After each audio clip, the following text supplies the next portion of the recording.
Multiband.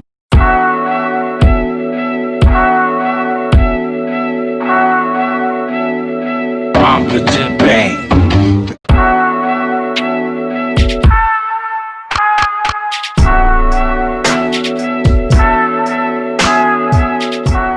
Hey, what's up guys? Dr. D here. Today we're going to do a little home studio tour. I'm going to show you around my office slash home studio and talk about what I've got going on here, the way it's set up and why, and show you some of the gear and software that I use on my machine at home. So yeah, here we go. Let's do it. Gotta have yourself a vinyl collection and a turntable so you can listen to archaic styles of music. Here's the studio. So it's really just a bedroom, but I've got my station set up here. I got some sound, acoustic treatment, and sound baffles up. I've got my guitar amps and pedals for doing overdubs and practicing and whatnot. Instruments ready to go. Collection of music books.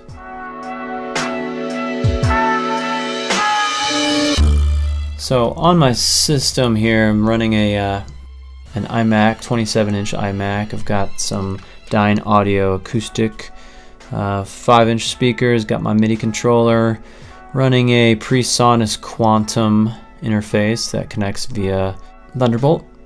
I went with the 27-inch Mac because it has a port on the back that can be removed and you can update the RAM. There's a mic booth. I created some isolation here in that corner where I can do vocal tracks. I also have a light that shines against the wall, and I do that so that it softens the light and doesn't reflect off my glasses, and it gives a pretty clear, well-lit image when I'm doing video chats. I have sound baffle up on the ceiling and in the wall behind the speakers to kind of deaden the bass frequencies that like to build up there.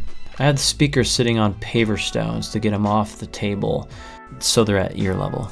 External hard drives are really useful. I've got this 1 terabyte Thunderbolt 3 drive that is pretty super fast, solid state. Also have an older spinning hard drive that I put all my iTunes music library and photo library on.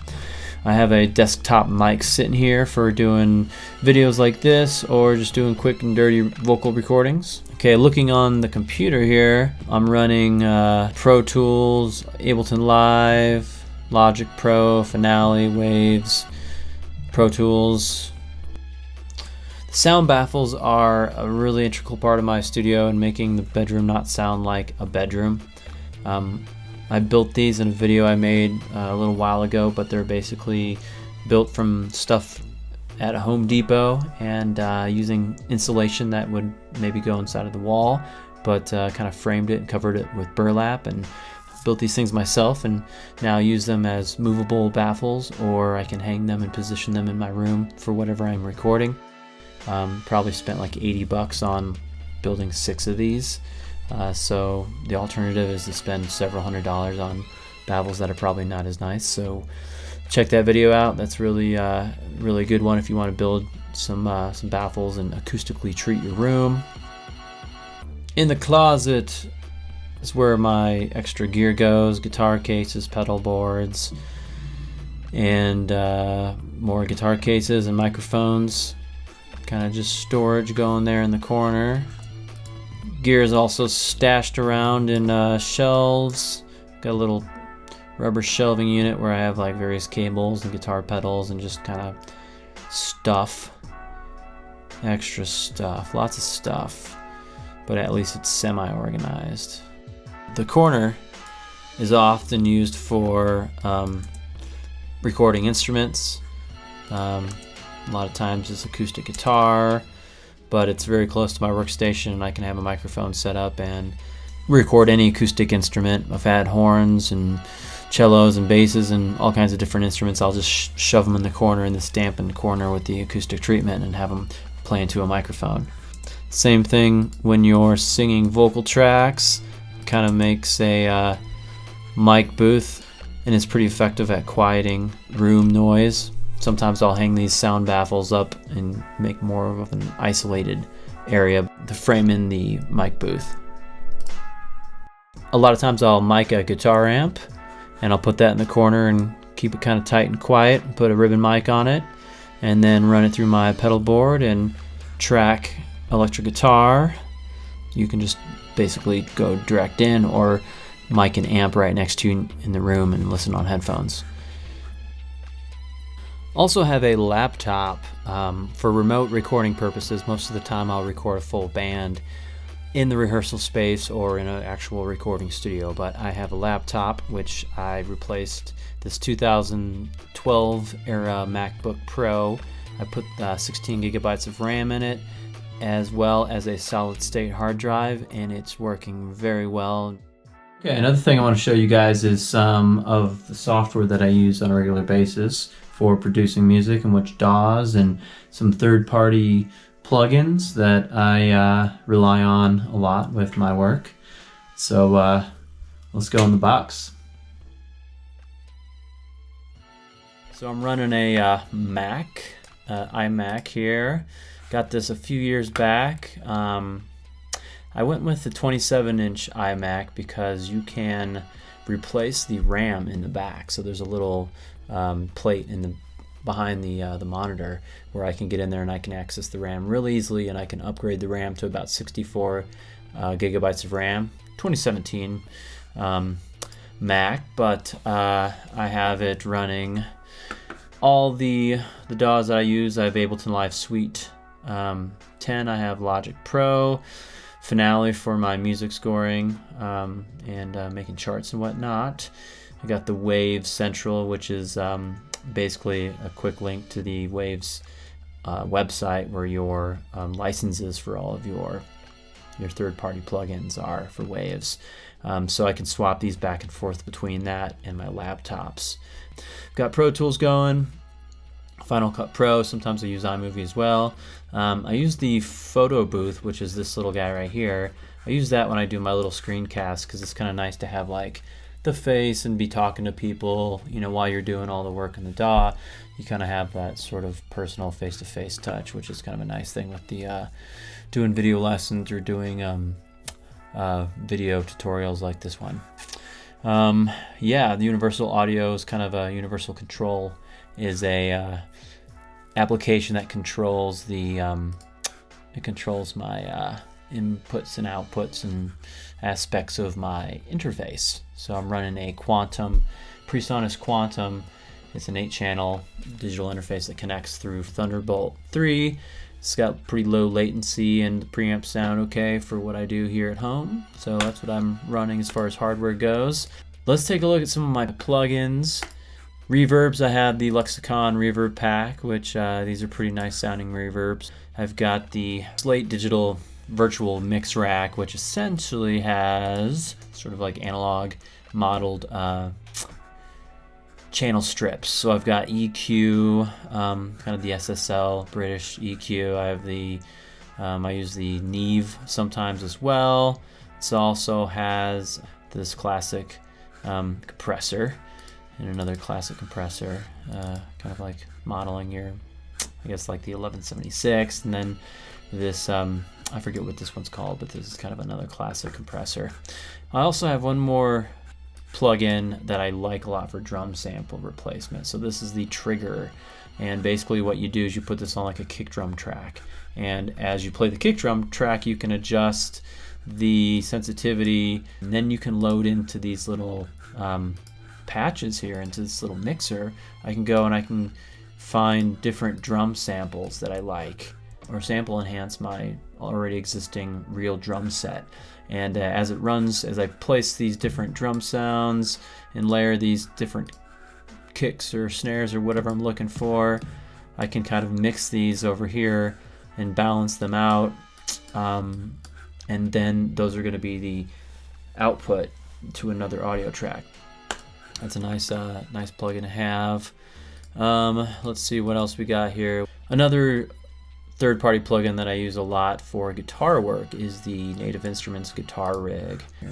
You can model a lot of different classic amplifiers, so like, you know, orange amps an AC30, a Vox, Marshall, Tweed, Fender stuff, all kinds of different makers, and then there's pedals and all kinds of effects and devices that you can use to build your own custom amp, and they sound pretty good. It's nothing like the real thing. The real thing is the real thing, but if you're in a hurry and you're not trying to set up a bunch of microphones and your guitar amp and crank it up in your apartment all afternoon and annoy your neighbors, this is a nice tool that you can pretty silently record pretty high quality guitar sounds. Okay, so in terms of virtual instruments, I've got Contact 5, and I've got a bunch of instruments and sample libraries kind of buried on my hard drive, but I use this for orchestral composition stuff and some synths like Signal. Kind of have to page through here and find the sounds you're looking for, and then use this on a MIDI track in your session. Make sure it's routed properly and all that good stuff. So that's another native instrument plugin. Going into the Waves plugins, I really like using the Abbey Road reverbs. There's the chambers and the Abbey Road plates. These are kind of sweet plugins for reverbs. They have a nice, pretty lush sound, and out of these two programs, I'll usually fish out whatever short, long, dark, bright sounding reverbs I want. These are kind of CPU hogs a little bit, so if your computer's not super fast, these suckers will tax it out. You can see I'm already bumping around at 30% of my CPU usage just by opening these two plugins, so be careful stacking those up. Let's see here, I've got some API Waves compressor models. Don't use those too much.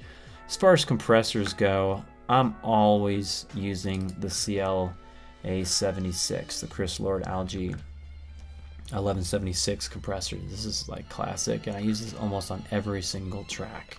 It's super easy to use. It's kind of similar to that Bomb Factory plugin that comes with Pro Tools.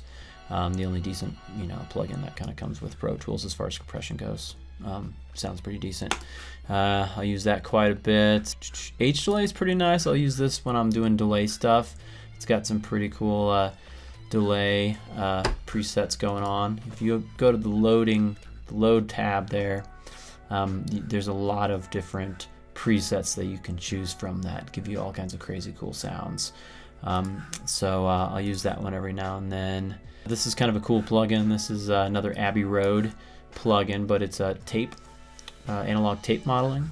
So this plugin is kind of gives you some warmth, some tape saturation. There's some nice presets on this as well. A lot of times I'll pull in the tape delay, some of these tape delay sounds, kind of give it some cool stuff, and it's a nice way to get some vintage, like kind of analog distortion tones. And sometimes I use this on a return track because I don't want to muddy up the voice or muddy up the guitar, but I want to have some like saturation elements that come in parallel. So I'll put this on a return track and mix that in. When I do mastering and stuff, I'm going to be using my broadband. This is the Waves plugins here. This is the low and the broadband EQ, linear phase EQs. When I master, I'm going to be using these. They're very transparent. I started using them a long time ago when I bought them, and I kind of peep with them. But as far as my EQs on my mastering chain, this is what I'm kind of working with on the mastering chain. Another thing that I always have on my mastering chain is the L2 limiter. This is my other best friend. It's another part of that Waves mastering package I bought a while back. But this is the all L2 limiter that I use on pretty much every single thing I master, or everything I want to like make loud. Voice dialogue for shooting video tutorials and all that kind of stuff. I'm always cranking it through this and getting the volume up with these plugins. So those are a big part of my mastering chain. Let's see what else. Frequency analyzer.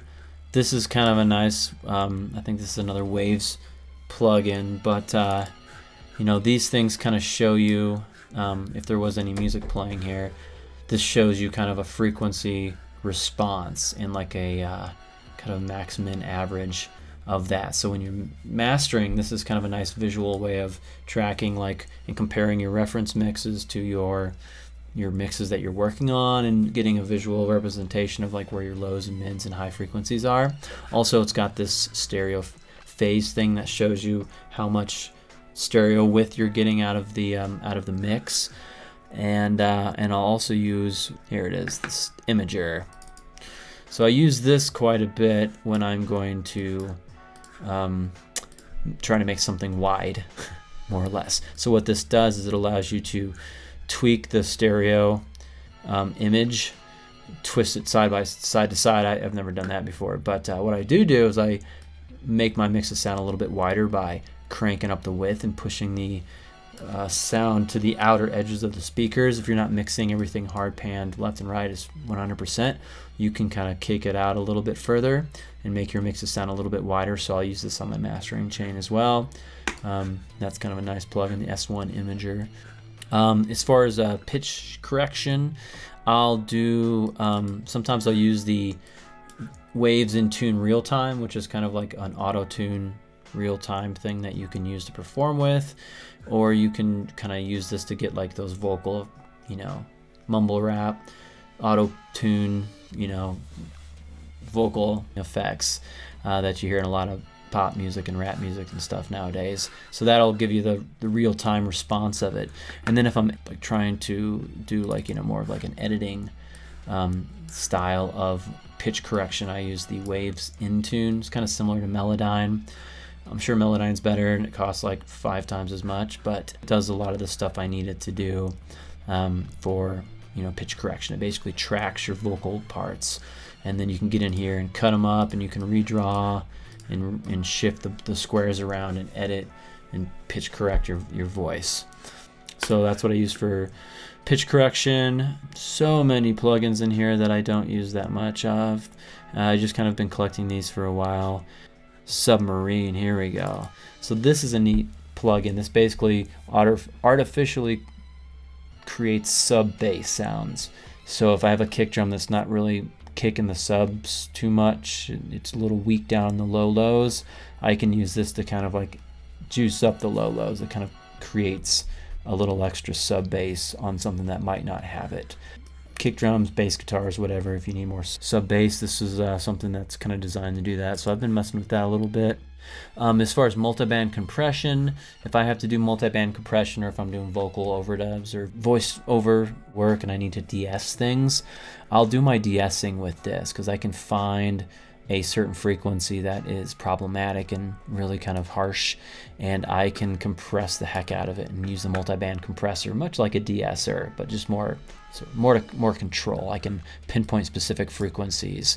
But yeah, multiband compressor is just a compressor where you have 4 separate compressors that focus on specific frequencies.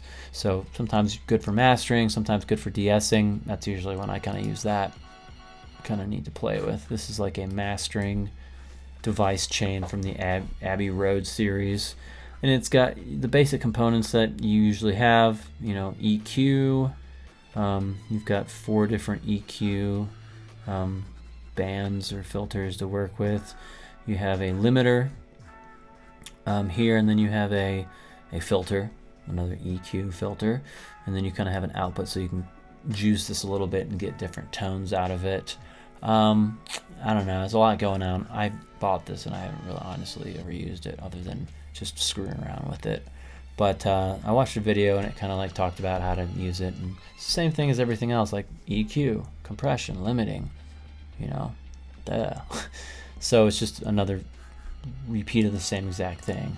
So, but yeah, tonally, these things can sometimes give you some cool sounds, and especially if you have this and nothing else, like you'll use this a lot and learn how to use it. So just got to do that. Just got to explore these things. So anyway, that's kind of the general gist of a lot of the devices I have. Third-party plugins, drum sample replacement stuff with triggers, pretty useful.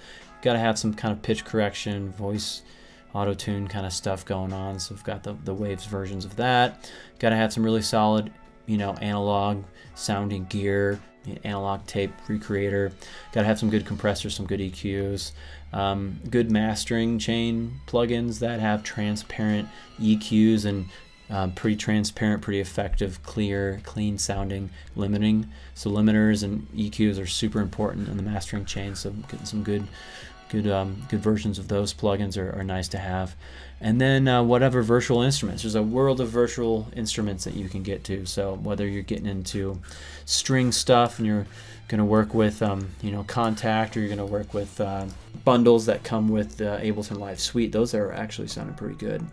You can kind of fish through and try to find the best string sounds you can find. Amp modeling, the guitar rig from Native Instruments is a pretty solid amp model software. Also, if I'm doing amp modeling, Logic Pro's got great amp modeling too. Comes with it. Logic has like every plugin you ever need just in the box with it. You don't even need third-party stuff. So it's another thing to consider with your machine as well. Sometimes I just use Logic and I just stay with the Logic plugins. I don't even need to pull in my other Wave stuff because they're pretty solid. Same thing with Ableton. A lot of the plugins in Ableton, the basic native ones, sound pretty darn good. And sometimes I don't see a reason to tax out my CPU by loading in third-party plugins. But with Pro Tools, you kind of have to have them. I always use third-party plugins with Pro Tools because Pro Tools plugins are kind of weak, in my opinion. Cool. All right, guys. Well, thanks for checking this out. That's a little tour of my studio and some of the stuff I use to get work done. And yeah, hopefully you learned something. Peace.